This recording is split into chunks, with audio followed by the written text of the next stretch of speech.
In this video, we're going to demonstrate aligning a turret on a 15L after we have the turret installed. This video is specific to a Generation 2 turret, which you can tell by the white main casting on the turret itself. After we have the turret installed, we want to make sure that the turret is aligned so that we can cut our parts with the best amount of accuracy. Before we begin the alignment procedure itself, one of the main differences between the Generation 2 turret and Generation 1 turret is that our boring bar holders on the Generation 2 turret are pre-bored to size. So that is what we're going to use to determine our alignment of the Generation 2 turret.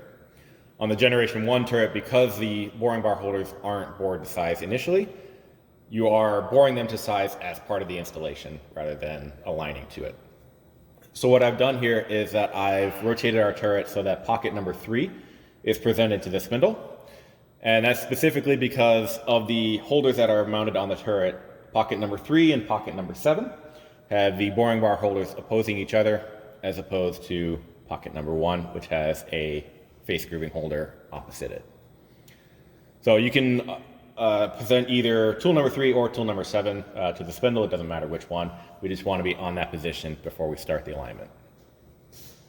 So after we have our tool changed, what we're going to do is take our magnetic base indicator and we're going to mount it on the spindle. And we're going to position our indicator roughly so that when we just spin our spindle by hand, that our indicator sweeps a bore about the size of our boring bar holder. So that looks about right, at least to start off with. And we're going to jog our turret close to our indicator so that we can start checking.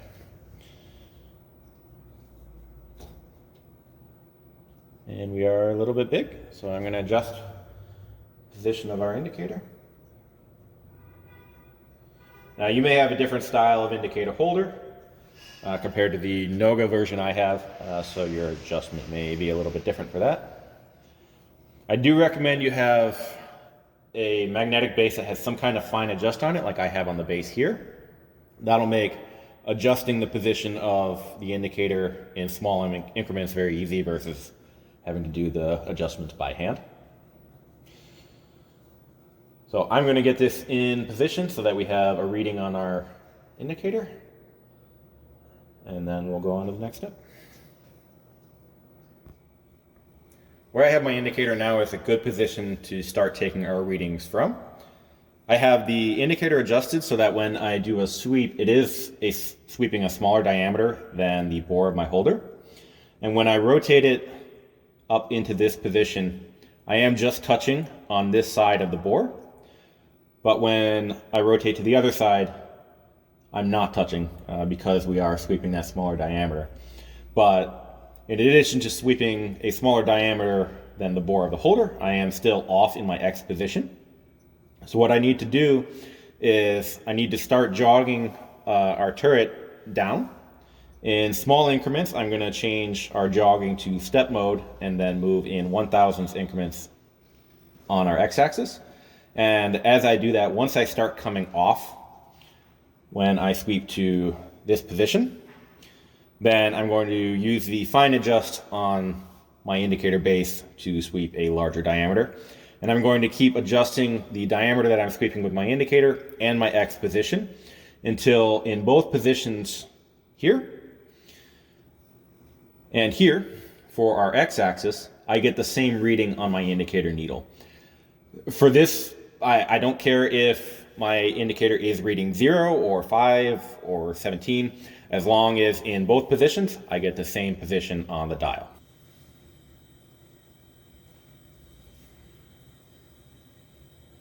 Reading of +5,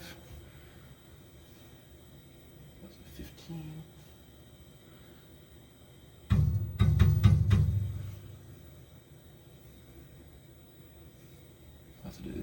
+12, 8,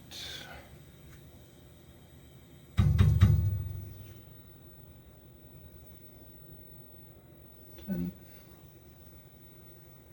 and 10. So where our circle is sweeping on both sides of our boring bar holder along the x-axis, we get the same reading, which based on the size of the circle we're sweeping with our indicator, that puts it at 10. When we look at our indicator, the two positions I just described on each side of the boring bar, here and here, represent our position along the x-axis. And for our adjustment, what we're looking at is from those two positions, what is our indicator reading different in our third position here, which represents the difference in alignment of the y-axis. Now we are reading on a bore, so what we are seeing on our indicator is twice the amount of movement we actually need for our turret to go in order to be aligned in the y-axis. Because our final goal is for all three of these positions to give the same reading on our indicator. So what we're seeing here is that we are low by about 3 thousandths. So our next step is to loosen the bolts on our turret, and we're going to take one of our shims and we're going to insert a shim that is half of the reading we have here. So we're going to insert a shim of either 1.5 thousandths or 2 thousandths, and then we're going to take another reading. Before I loosen my turret bolts and do anything to insert the shim, I do want to make sure that I can get back to this position with our turret very easily, because this is on center, which loosening the turret may shift it a little bit, but I'm going to get pretty close back to where we are. And I also do not want to disturb my indicator, because that is also sweeping the correct diameter at the moment. So what I'm going to do before moving anything is I'm going to go over to Path Pilot, and I'm just going to adjust our X position and just tell it where we're currently sitting is 0. And then change back to continuous jogging. I'm going to jog back in Z. And I'm going to jog up a little bit just to get a little bit better access to our bolts. So we're going to loosen the 3 that's on the bottom and the 3 on top. We're not going to remove any of them though. And then once we have everything loosened, we're going to insert our shim. So this is an 8mm Allen wrench. I'm going to be putting in here.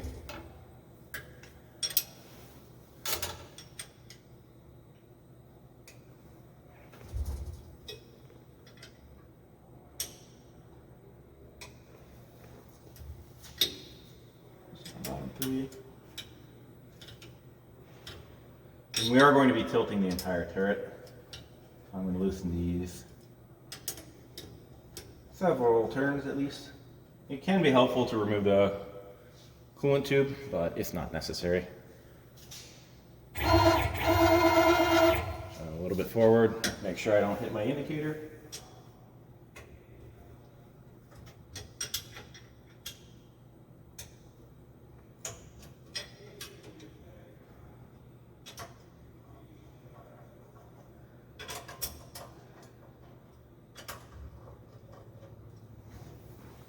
And once we have all of them loose, you can see that if I push on it, that our turret will come up. So I'm going to grab the shim that I need, and then I'm going to insert that in there. Based on the 3.5 thousandths reading that we had on our indicator when checking our 3 positions, I've grabbed a 2.5 thousandths shim that I just measured with a micrometer. It's not exactly half of the reading that we had. Our shims are in 0.5 thousandths increments, but there is a bit of trial and error to the process, so you may need to just go a little bit bigger, a little bit smaller. And I've taken a rag and I've just cleaned off the shim, just make sure I don't have any dirt or anything on there. We don't want to introduce something that can affect our reading. So we're going to insert the shim on the lower side of the turret.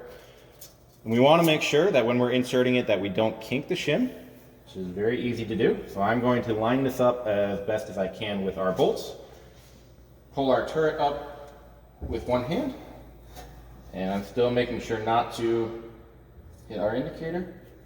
I've got that started on one side.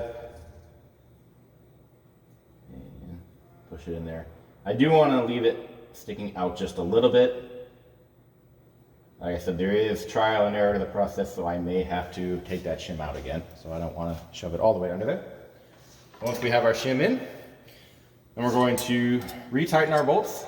I generally only do the front and back bolts when inserting shims, just leave the middle one loose. But we do want to make sure we are putting pressure back down on the turret.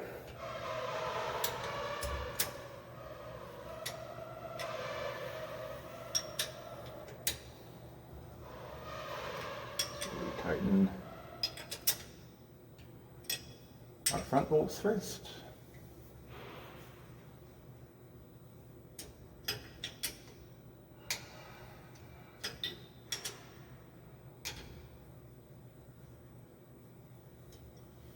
And then we tighten our outer rear bolts.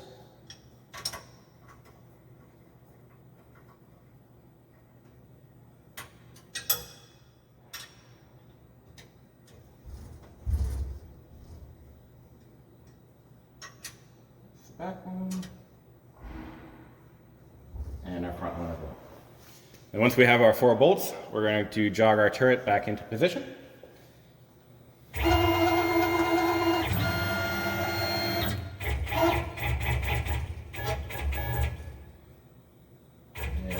I'm going to jog our x-axis down back to where our 0 position was.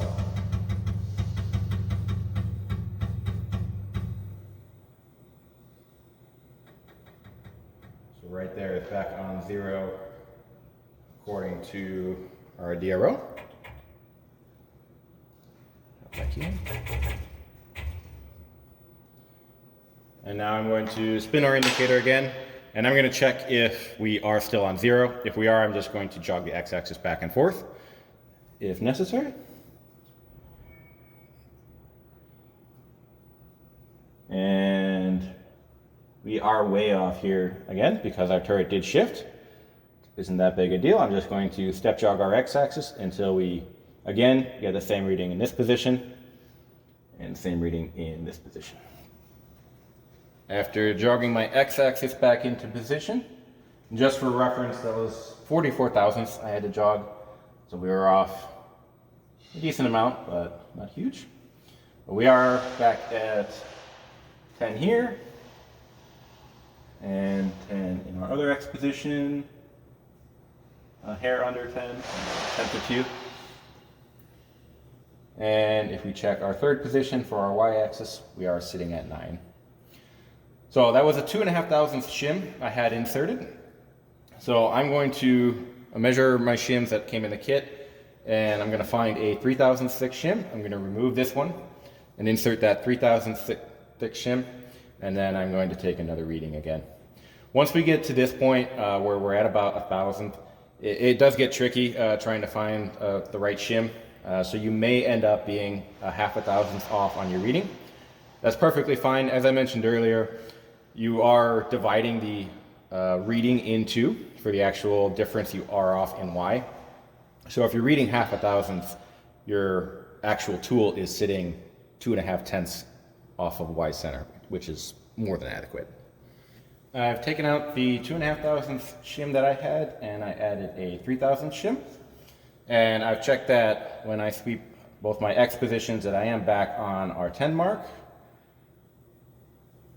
And when I check my 3rd position, or y-axis, I do see the same reading I had initially, is that I'm still 1,000th low for our y-axis. So we may have had a piece of dirt or a small burr on our first shim that we're not seeing now. So a reading of 1,000th for our y-axis, that is the mark we're shooting for. So you could leave it in this position because, as I mentioned before, you are dividing your reading in half, so you are 0.5 thousandth off in your y-axis on our boring bar holder here. So I am going to leave this as it is right now. What we're going to do next is I'm going to back up our turret, and I'm going to change to our position number 7. and I'm going to do the same sweep on the bore for our other holder, and I'm going to confirm that between the two holders that we are seeing the same reading.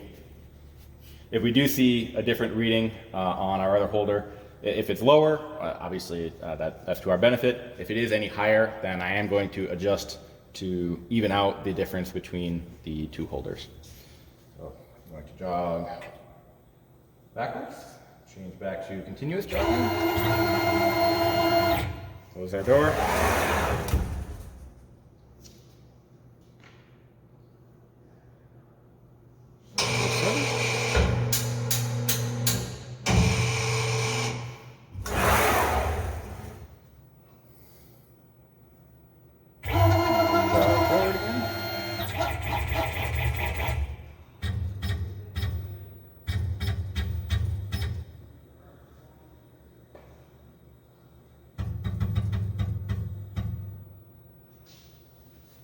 So I'm going to come back to the same X position.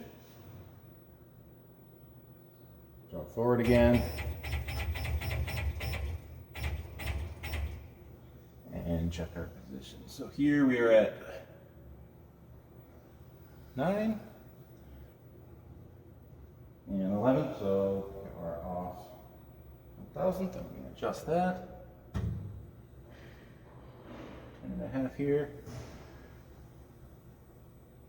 9.5. Step.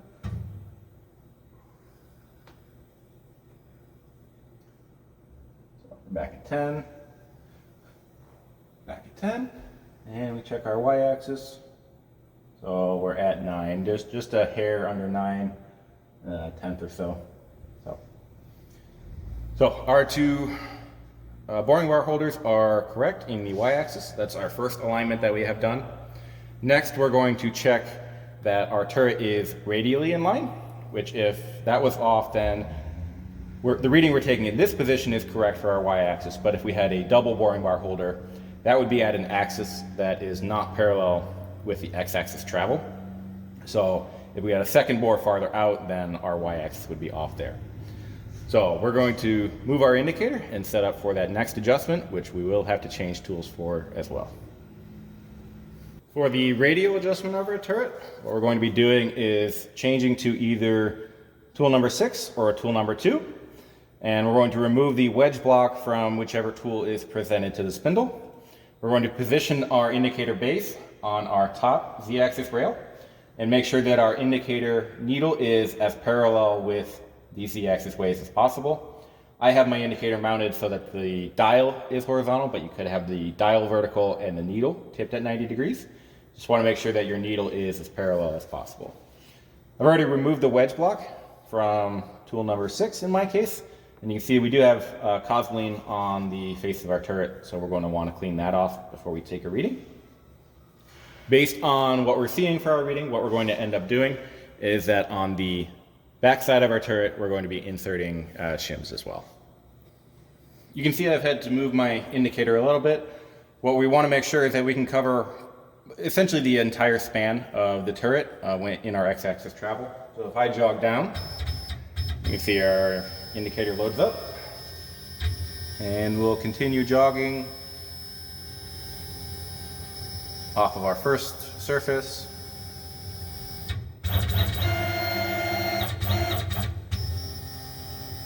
And then back onto our second surface.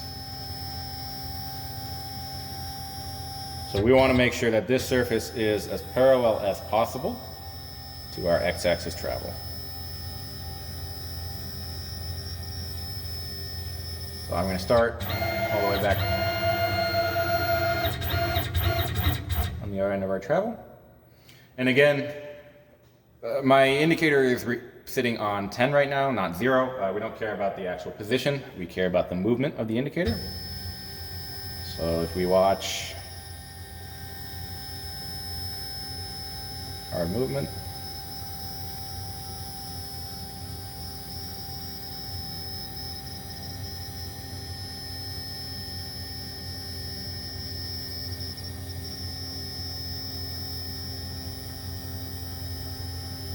we're at 9 thousandths.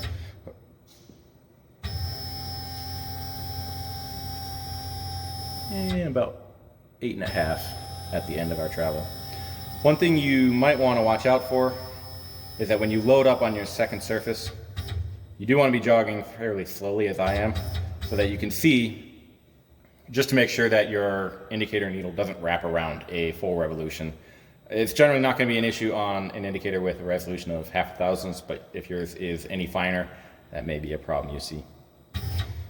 So with that 1.5 thousandths movement we see, for this measurement we are going to grab a shim that is the same thickness as our reading. So I'm going to measure some of our shims from our pack, and I'm going to grab the right one, and then I'm going to put it on the back side of our turret here after I loosen up the bolts on top and bottom. Again, before I insert that shim, I am backing up off of our needle just to make sure we don't bump our indicator, and then I'll insert our shim. Again, take a rag to make sure that you don't have any debris on your shim, and we're going to pull the turret towards us. This one is fairly easy to pull the turret because gravity is your friend here. But you can just grab on the top side of the turret. If you have the eyelet still installed, you can leave that, or grab them on the boring bar holders. But once we have that guy installed, tighten down our 4 corner bolts again. Make sure we're getting a good reading.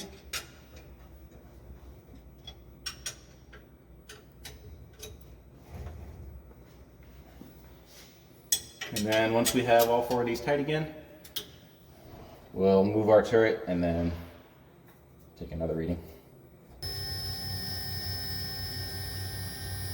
So we started at about 9.5 thou on our dial.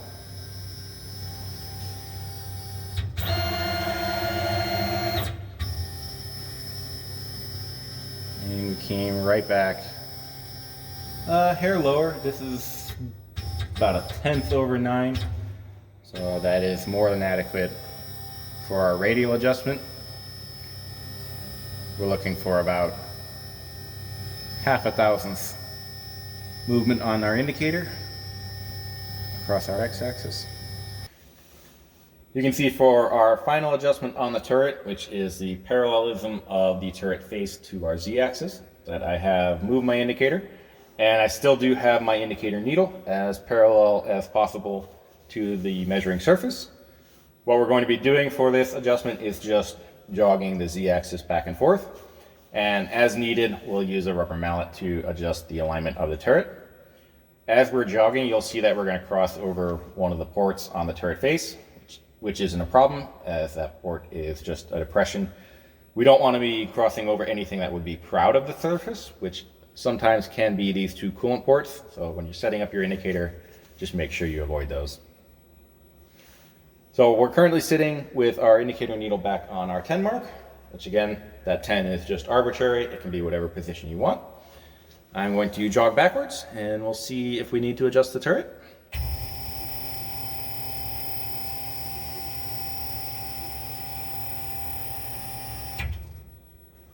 So you can see on my indicator we moved about 3.5 thousandths. So we are going to have to adjust the turret. What we're looking for this measurement is 0.5 thousandth of movement on our indicator across the whole face of the turret. So I have the turret bolts loose. I've loosened all 6 of them up, and then I retightened the bottom right one slightly. So I want to use that one as a pivot point. And depending on the model of indicator you have, it may be that when the needle is moving clockwise, that indicates the surface is rising, or it may indicate the surface is falling. You need to check the specs of your indicator to know which one it is. On my particular indicator, it is the case that when the needle is moving clockwise, our surface is rising. So that is telling us the surface we're sitting on now is closer to us than this back surface. So our turret is sitting at an angle like this. So what we need to do is hit either this front face upwards or the back right face downwards.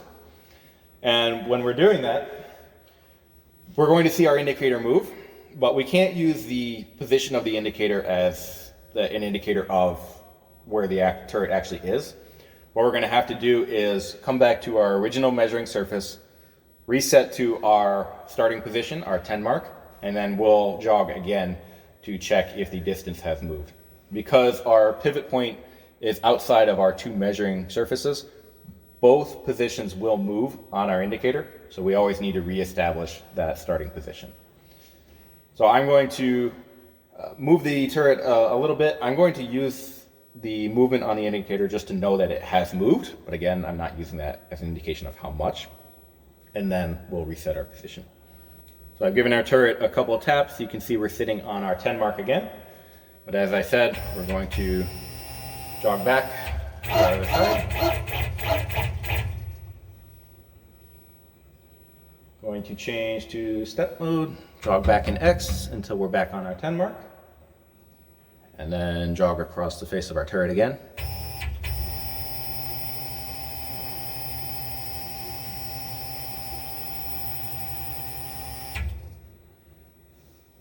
And you can see that we are still sitting at about 2.5 thousandths of movement.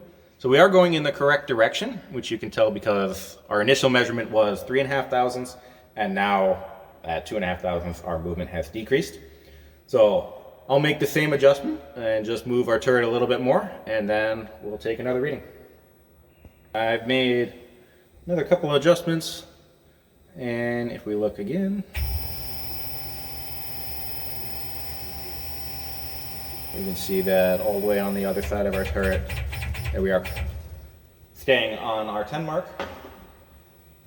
So what we're going to do now is tighten our bolts on our turret. I'm going to not fully tighten all of them, but just get them snug. And then we'll take another reading again and double check that we haven't moved anything by tightening our bolts. And if we haven't, then we will fully tighten everything down.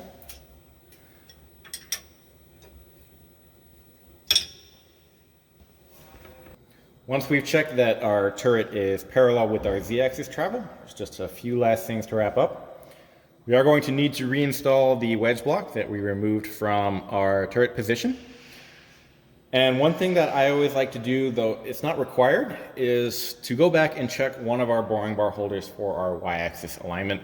Just because, in my opinion, that is the most important measurement of all three that we've done. But, as I said, not required. It's just a sanity check on my part.